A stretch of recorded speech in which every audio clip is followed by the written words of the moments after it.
The discovery the planet was nothing but ice and silence. Its surface stretched endlessly in waves of white ridges and frozen valleys, broken only by the jagged shadows of mountains that looked as if they had been carved by giants. The human expedition had named it Orpheon, a world circling a pale star so far from Earth that no one in their right mind would have thought to come here, if not for the strange signals that had pulsed from beneath its glaciers. The signals had carried patterns too deliberate to be random, a kind of rhythm that spoke of intelligence, and so a ship had been sent, filled with explorers who knew the risks of chasing mysteries so far from home.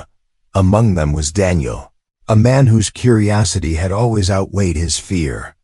He was not the leader of the mission, nor the most decorated among the crew, but he had the stubborn drive of someone who refused to look away when the universe presented a secret. For days he had walked the ice caverns alongside his team, drilling through walls that seemed endless, guided only by scanners that hinted at structures buried deeper than anything nature could shape.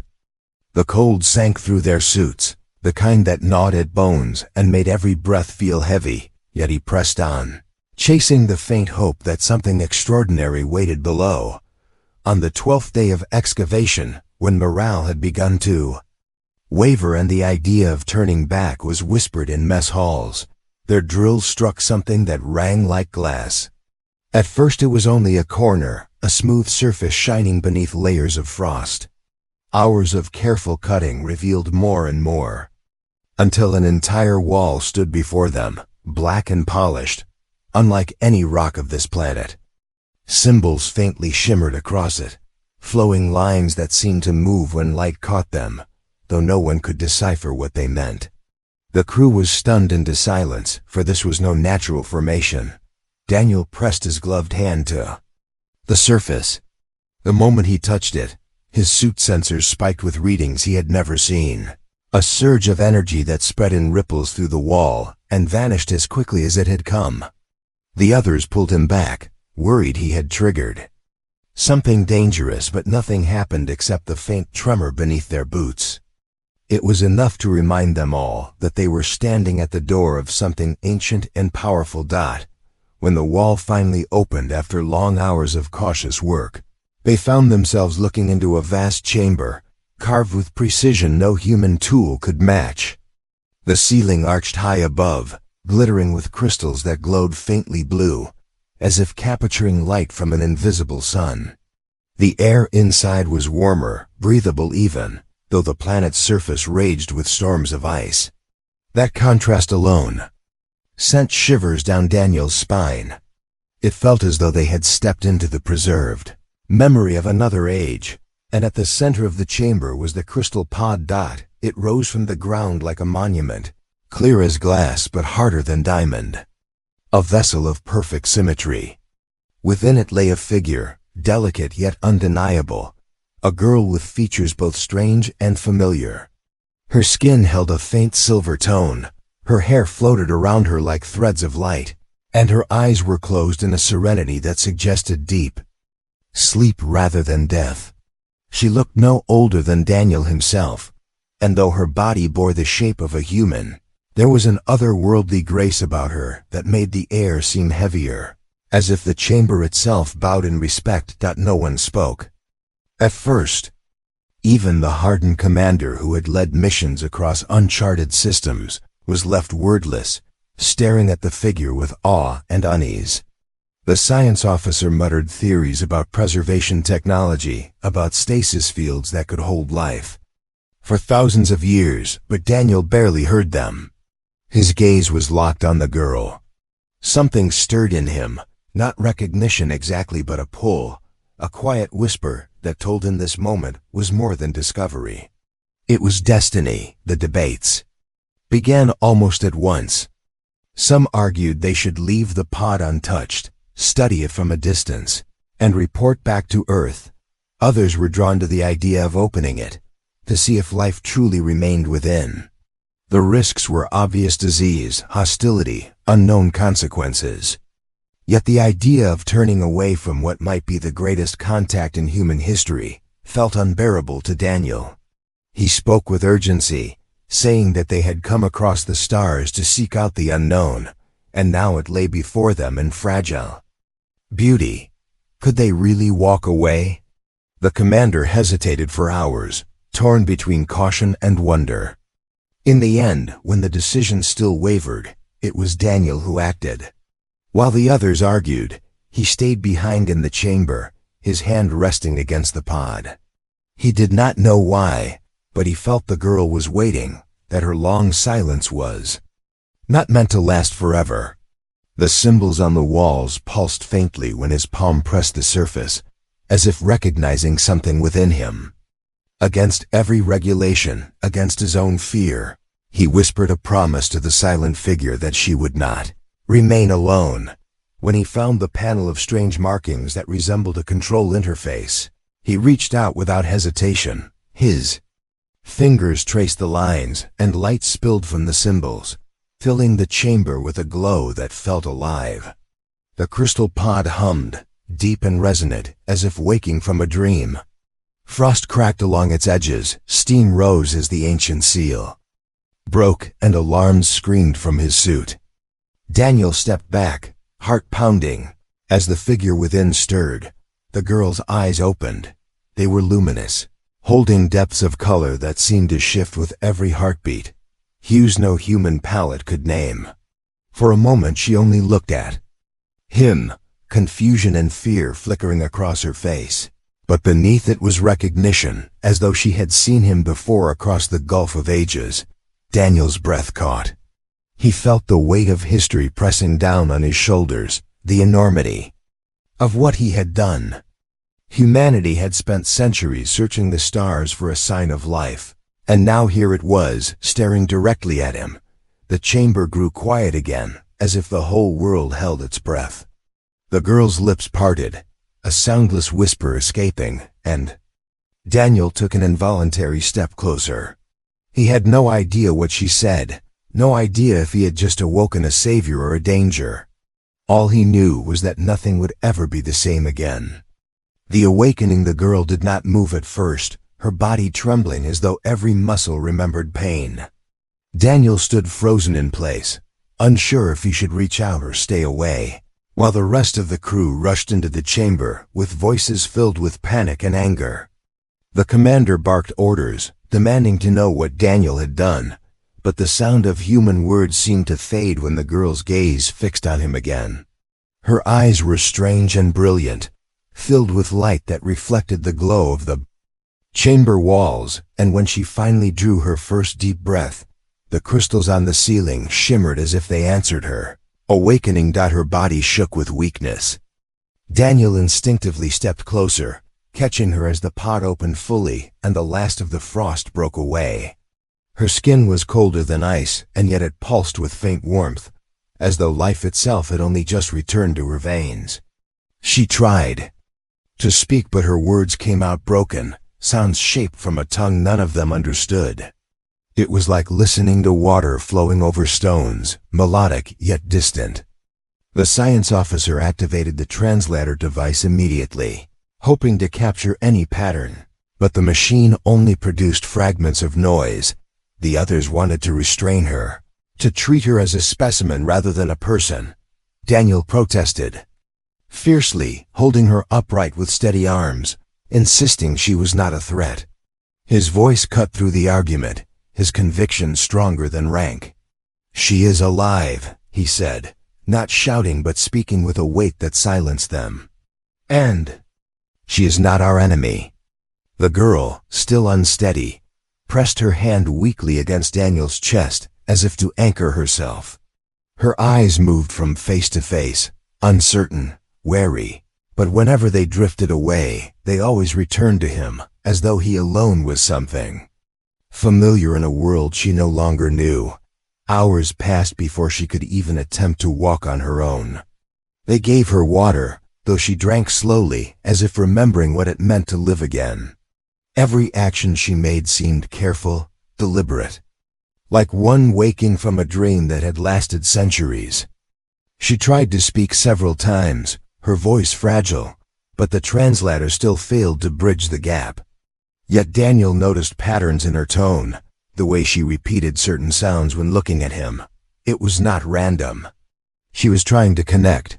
One night, when the others had left the chamber to argue over protocols and risks, Daniel remained with her. He sat on the cold floor, watching her trace the glowing symbols on the wall with delicate fingers. She looked at him and spoke softly, repeating one word until he finally understood she was pointing not at herself, but at him. The sound was clear, almost like Dan, the beginning of his name. His heart skipped. She was learning, reaching toward him across the barrier of language. He answered by pointing to her, speaking slowly. You. She tilted her head, repeating something like Lyra. The word lingered in the air, smooth and bright. Daniel tried it, and her faint smile told him he had spoken it close enough. Lyra. That single exchange was the start of something fragile and profound. With each passing hour she learned more, borrowing sounds from him, shaping them into simple words. She absorbed language with startling speed, though her voice carried an echo, as if the words were not only spoken but resonated deeper, tied to meanings he could only guess at. When she finally strung together enough words to form a sentence, it was not what he expected. Her voice trembled as she looked into his eyes and said, "It has awakened again." The words sent a chill through him. He asked her what she meant, but she struggled, grasping at words she had only just begun to learn. Through gestures and fragments, she painted a picture of darkness that spread like fire, a hunger that moved from star to star. She spoke of war, long ago, when her people fought against something that devoured whole civilizations. Her hand shook as she drew a symbol on the floor, a spiral with jagged lines striking through it. She pointed at herself, then at the symbol, trying to explain that she had been chosen to stand against it, to carry some kind of key. The commander refused to believe. He called it the ramblings of an alien barely awake from sleep, unfit to trust. The science officer wanted to study her further, to measure her, as if she were no more than a tool. But Daniel listened. He saw the fear in her eyes when she spoke of the darkness, fear that felt too real to dismiss. Over the next days, the ship's sensors picked up signals pulsing through the void, strange transmissions that matched the rhythm of the ancient patterns first detected from this world.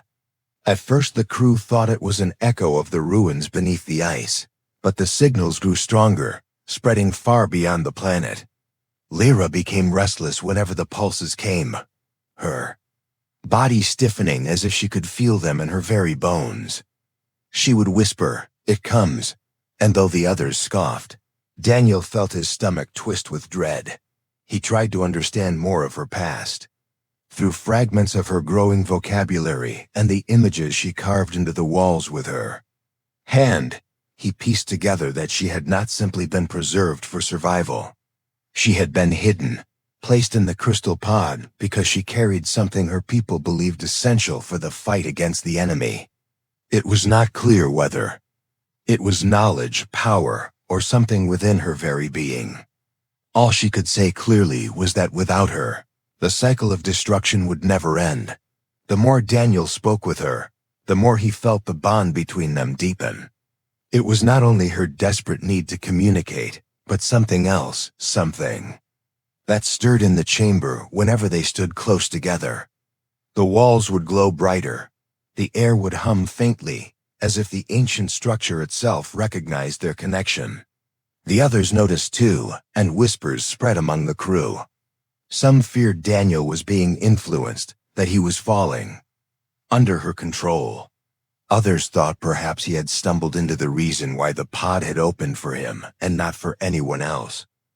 Daniel did not care what they thought. He looked at Lyra and saw not a monster or a weapon, but a person who had borne the loneliness of millennia, waiting in silence for someone to believe her. And though he did not yet understand what she was, or what threat was stirring beyond the stars, he knew one thing with absolute certainty: she was not lying. The fear in her voice was real, the urgency in her eyes undeniable. One evening as the storms howled above the ice, Lyra reached out and placed her hand over Daniel's. She spoke slowly, struggling with human words, but the meaning struck deep. Your people, all people, danger. If not together, no chance. Her voice broke as she whispered, please trust. Daniel squeezed her hand, his decision made in that instant. Whatever storm was coming, whatever enemy awaited beyond the dark, he would not abandon her. He would stand beside her, even if no one else did. And in the silence that followed, the crystals in the chamber flared brighter than ever before, as though the ancient halls themselves had heard his vow. The threat returns. The storm above the frozen world raged without end, snow and wind slashing across the surface, while deep below in the chamber, the humans argued over what to do with the alien girl they had awoken. Lyra remained close to Daniel, her thin frame trembling not from the cold, but from something else, a pressure that seemed to come from far beyond the planet itself. She would often stop speaking mid-sentence, her eyes narrowing as though she could hear sounds no one else could. When Daniel asked her what troubled her, she would only shake her head and whisper that it was near. The ship's instruments soon confirmed what she felt. Signals continued to surge through the void, no longer faint pulses but clear waves of energy stretching across space. They did not resemble natural radio bursts or any known form of communication. The patterns were jagged and heavy, a language of hunger and force. The scientists on board worked day and night to decode it, but Lyra needed no translation. Each time the signals grew stronger, she would press her hands over her ears, her face pale with dread, and she would whisper the same words again and again. It comes. Tension among the crew grew as fast as the signals. Some believed Lyra was causing the disturbance, that awakening her had triggered whatever was stirring in the dark. They wanted to contain her, to lock her away in stasis again before the situation worsened. Others argued that she might know how to stop it, that she carried knowledge or power her people had left behind for this very reason. At the center of it all stood Daniel, refusing to let them treat her as an object, his voice calm but firm as he reminded them. She had given them warning before their sensors had even confirmed the danger. One evening the command deck picked up a fleet of unknown objects moving at the edge of human colonies, silent in their approach, vast in number. They moved not like explorers or traders but like predators, swallowing systems in their path. Communication attempts brought no reply. Within hours, outposts went dark, their signals cut off as though snuffed by a single breath. Panic spread through the crew as reports came in. The enemy was real, and it was already advancing toward the heart of human space. When the commander demanded answers, Lyra stepped forward with words she had gathered. Her speech was broken, but clear enough to strike fear. She told them the enemy had no face, no voice, only endless hunger.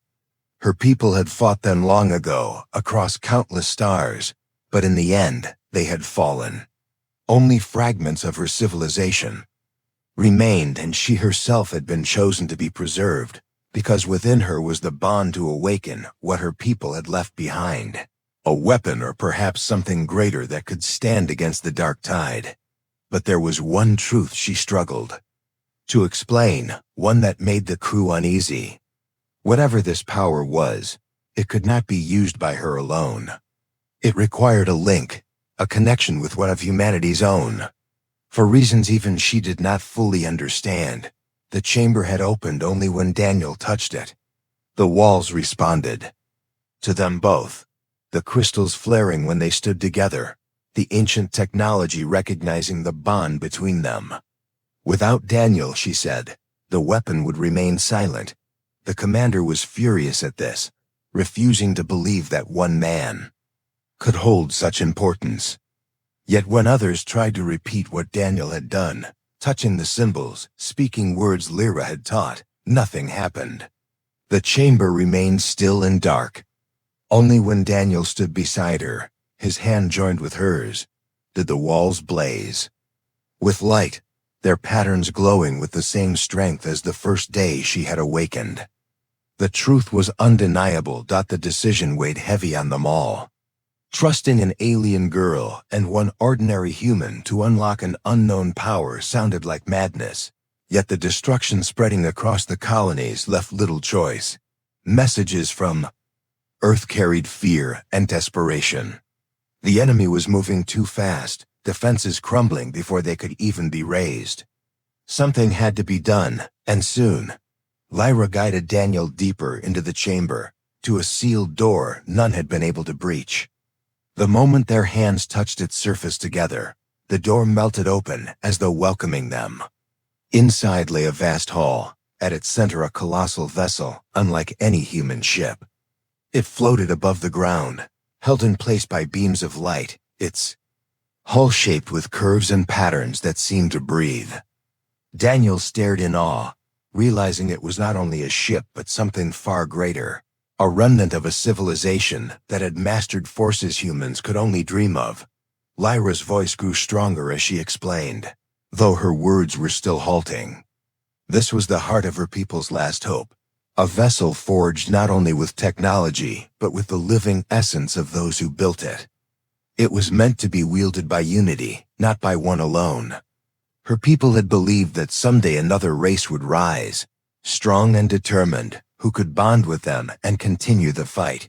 That was why she had been preserved. That was why the pod had waited. Daniel felt the weight of her words crush down on him. He was no soldier, no leader of renown, just an explorer who had followed curiosity into the ice. Yet now he stood before a destiny larger than he could comprehend. The thought terrified him, but when he looked at Lyra, saw the fragile strength in her eyes, he knew he could not turn away. She had carried the burden of hope across millennia, and now it rested on both of them. The first test came swiftly. When they stepped onto the vessel, the lights flared alive, systems humming for the first time in ages. Daniel felt a surge in his mind, a current of images and sounds not his own, and he realized the ship was not only responding to his touch but reaching into him, searching for his will. He nearly collapsed under the flood of alien memory, but Lyra caught him, her presence steady, guiding him through the storm. Their bond grew sharper, not just of words but of thought and feeling, as if the vessel demanded they trust each other completely. Outside the chamber, alarms echoed across the base. The enemy fleet had entered human space, consuming colonies like sparks swallowed by fire. The crew listened in horror as transmissions went silent one after another. Time was gone. Earth itself would be next if nothing stopped the advance. Daniel and Lyra stood together on the ancient vessel's bridge, the air alive with power waiting to be claimed. The walls pulsed with light, the engines rumbled like thunder waiting for release. And in that moment, Daniel realized the truth. Humanity's survival no longer rested on fleets or weapons of its own making. It rested on him and the alien girl who had awakened from millennia of silence. He turned to her, his voice low but steady. "If we do this, we do it together." Lyra's hand found his, her luminous eyes filled with both fear and hope. "Together," she whispered. And as the ship rose from the ancient hall, the ice above trembling with its awakening, the future of two worlds began to intertwine. The bond, the ancient vessel broke free from the cavern of ice with a sound like thunder, sending waves of frost into the sky. The human crew who had doubted Lyra and Daniel watched in disbelief as the colossal ship hovered above the frozen world, glowing with power that seemed drawn from the heart of the stars themselves. It was no longer a relic buried beneath Orpheon. It was alive, its hull gleaming as though it had waited patiently for this moment. Inside the vessel, Daniel struggled to steady his breath. The ship pulsed with energy that ran directly through his veins. Every thought he had, every fear or hesitation, seemed to echo back through the walls, as if the vessel was listening. Lyra stood close, guiding him with calm words, reminding him to trust the bond they shared. She told him that the ship was not simply a machine, It was woven with the memory of her people, bound to respond only to those who could join mind and spirit in unity. Alone she could not control it. Alone, he would drown beneath the weight of its consciousness. Together, they had a chance. Their training began the moment the ship rose into the sky. The systems responded to their emotions, testing their resolve, forcing them to align their thoughts. When Daniel's mind filled with doubt, the ship faltered, its lights dimming. When Lyra's voice soothed him, the vessel steadied. The lessons were harsh. The ship demanded complete trust, no space for hesitation. More than once Daniel nearly collapsed from the strain, but Lyra's hand on his shoulder, her eyes locked with his, kept him standing. Back on the human command ship, arguments raged louder than ever. Some officers demanded that the vessel be seized, that Daniel and Lyra be removed before they could misuse its power. Others saw the truth written in the skies above Orpheon. No human fleet could stand against the enemy advancing across the colonies. Already entire star systems had gone silent, their populations lost without a trace. If the vessel was the only weapon that could stand in their way, then humanity's survival depended on it. Yet fear made men restless. Could they trust an alien girl whose people had already fallen? Could they trust one ordinary human bound to her by chance? The debate reached Earth itself. Messages poured in, filled with both desperation and suspicion. Military leaders wanted the vessel under their control, while civilians begged for salvation from the threat that spread closer each day. Daniel and Lyra heard these voices echo across the comms, but within the ship they found a different kind of silence, a silence filled not with fear but with weight. The vessel demanded their attention, demanded their unity. Lyra explained that the ship was not built to obey orders shouted across channels. It was not a weapon of command but of connection. The more Daniel opened himself to her presence, the more the vessel revealed. Images flooded his mind, visions of her world before its fall. Fleets of ships like this one, rising against an ocean of shadow. Battles fought across burning skies. He felt her memories, her pain, her loss of a home, swallowed long before he was born. And she felt his in return, the warmth of a small farm under the sun of Earth, the laughter of family long gone, the dreams of exploration that had led him to the stars. The bond grew deeper than words. They no longer needed to speak aloud to guide the vessel. Thought merged with thought, intention with intention, until the ship itself began to move like an extension of their will. Yet the closer they grew, the greater the danger. Lyra warned him that the strain of such unity could burn him out, body and mind alike. She had been trained in her youth for this purpose, but he had not. If he faltered, the ship could consume him. Daniel listened and nodded, but his resolve did not waver. He had seen the reports of colonies falling, of children's voices cut from transmissions mid-sentence. He had heard the silence of entire worlds lost. If his life was the price of stopping that, it was one he was willing to pay. The day came when the enemy no longer lingered at the edge of human space, but advanced directly toward Earth itself. Dozens of dark vessels poured through the void, their forms shifting like shadows made solid. Human fleets engaged them, brave but hopeless, their weapons burning against an enemy that swallowed fire and returned only destruction. One by one, the fleets fell silent. Panic spread through the heart of humanity. The homeworld itself was within reach of the devouring dark.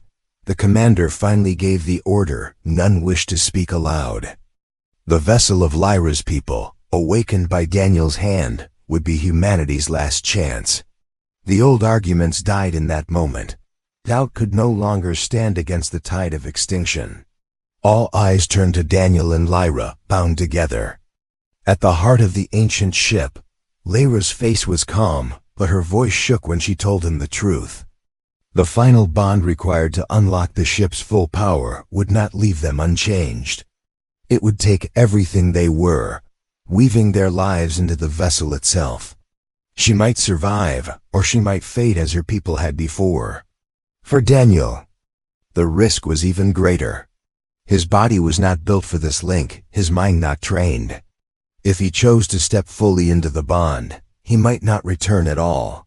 He looked at her then, at the girl who had waited in ice for millennia, carrying the hope of a fallen people, and he felt no hesitation. He had lived as a man who chased mysteries for the sake of wonder. Now he stood at the edge of the greatest mystery of all, not for himself, but for everyone who still looked at the stars with hope. "We do this together," he said again, his voice steady. Lyra reached out, her fingers trembling as they closed over his.